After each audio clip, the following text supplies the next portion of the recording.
प्रेम से बोलिए शंकर भगवान की जय हो, गौरी मैया की जय हो, गौरी गणेश की जय हो। बाबा के नगरिया बड़ी दूर होगा मकया भंगिया के। बाबा के नगरिया बड़ी दूर होगा मकया भंगिया के।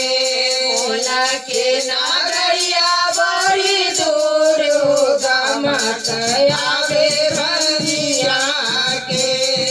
5-25 कोस भोला के नगरिया। 5-25 कोस भोला के नगरिया। बिचरा में लागल फूलबार होगा मकया भंगिया के। बिचरा में लागल फूलबार होगा मकया भंगिया के।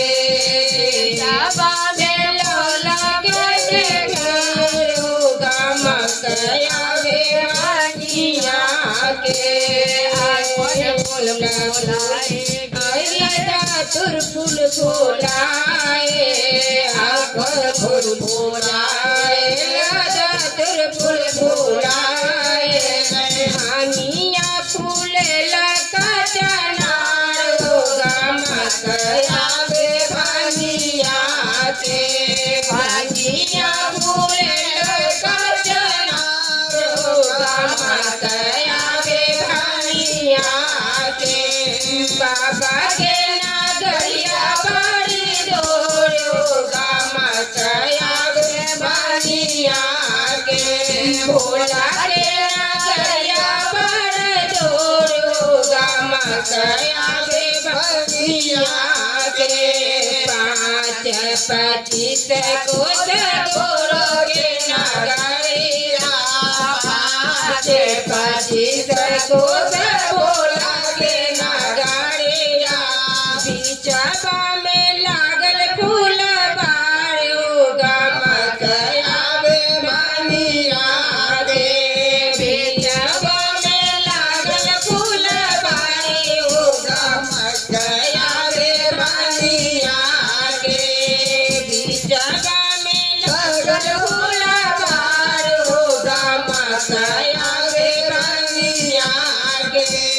होए फूला तोरे तोरी माला पहनाए होए फूला तोरे तोरे माला पहनाए।